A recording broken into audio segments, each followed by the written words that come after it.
manusia tuh belum mengenal konsep uang, apalagi emas, manusia tuh menuhin kebutuhannya dengan saling tukar-tukaran barang yang mereka punya.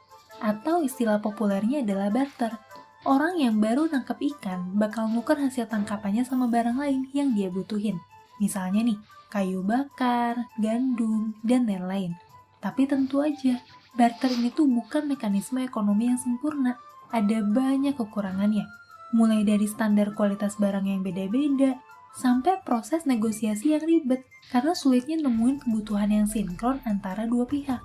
Buat nyelesain masalah itu, manusia tuh mulai mencari satu barang yang bisa dipakai sebagai alat tukar yang berlaku umum buat semua orang. Nah, satu barang itulah nih yang jadi cikal bakal konsep uang. Dalam hal ini, satu barang itu tuh berperan sebagai alat tukar perantara dalam perdagangan.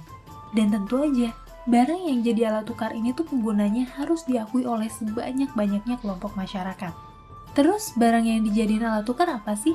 Apa langsung pakai emas? Enggak. Awalnya nih, setiap kelompok masyarakat di berbagai belahan dunia tuh punya alat tukar yang beda-beda. Misalnya nih, komoditas pertama yang tercatat dalam sejarah sebagai alat tukar perdagangan adalah jelai padi yang dipakai sama bangsa Sumeria 3000 tahun sebelum Masehi. Ada juga pisau dari perunggu nih yang dipakai dinasti Zhou sebagai alat tukar. Terus masyarakat mana nih yang pakai emas?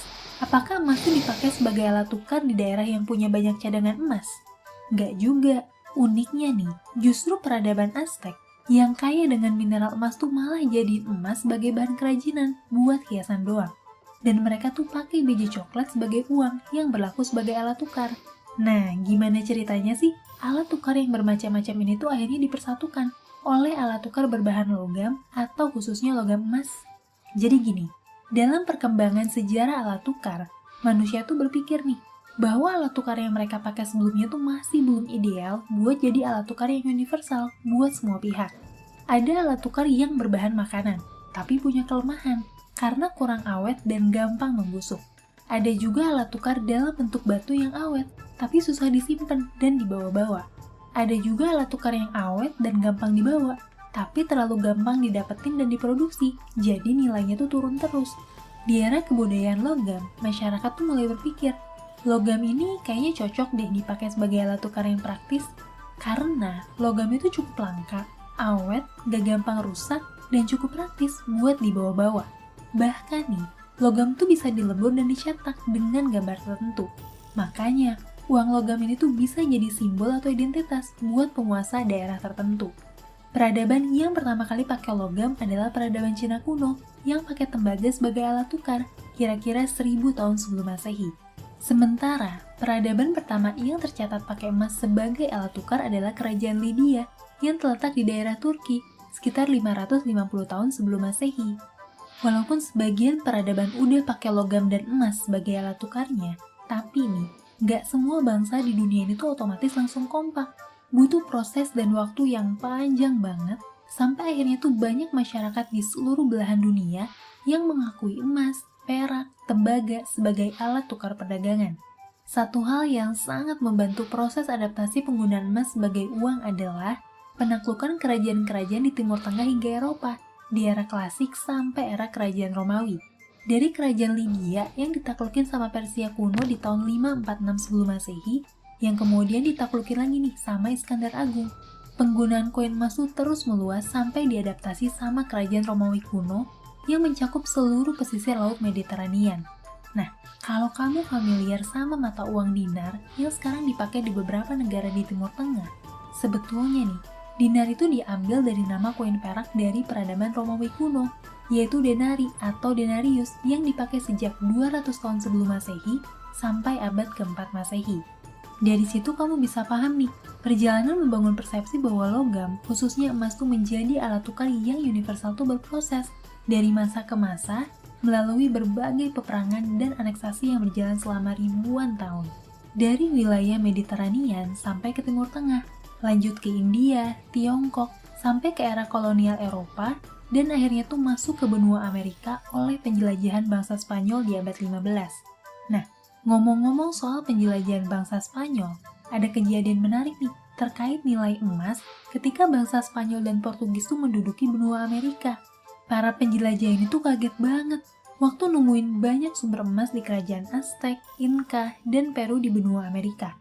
Dalam proses pendudukan benua Amerika, penjelajah Eropa ini tuh bawa pulang emas dalam jumlah yang banyak banget ke benua Eropa. Nah, tiba-tiba aja ketersediaan emas di Eropa tuh jadi naik drastis, tingkat kelangkaan emas tuh jadi menurun, dan terjadilah inflasi emas di Eropa yang cukup parah.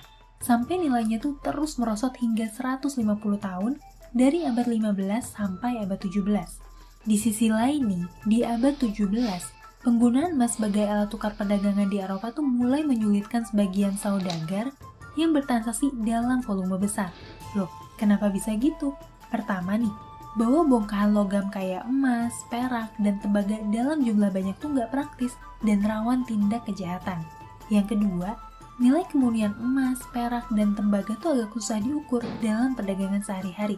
Zaman dulu nih, mengukur kemurnian emas tuh nggak segampang kayak di era modern sekarang. Makanya nih, muncul sebuah konsep baru dari Cina yang diadopsi sama para pedagang di Eropa, yaitu penerbitan surat keterangan yang menjamin kepemilikan emas bagi pihak yang punya kertas tersebut. Awalnya nih, surat keterangan jaminan emas ini tuh diterbitin sama para pedagang grosir di kota-kota tertentu, supaya bisa bertransaksi dengan pedagang di kota lain, tanpa harus bawa emas yang berat dan berisiko dirampok. Konsep surat jaminan kepemilikan emas tuh akhirnya menjamur, dan menjadi cikal bakal konsep perbankan di Eropa. Dan surat jaminan kepemilikan emas inilah yang jadi cikal bakal konsep uang yang diterbitin sama sistem perbankan modern. Di abad 18, penggunaan surat jaminan kepemilikan emas itu jadi makin populer, dan akhirnya melahirkan institusi resmi yang menerbitin surat ini di banyak kota di Eropa. Sampai akhirnya nih, sebuah institusi keuangan di Swedia yang bernama Stockholms Bank tuh untuk pertama kalinya mencetak banknotes atau uang kertas yang dijamin sama logam di tahun 1661.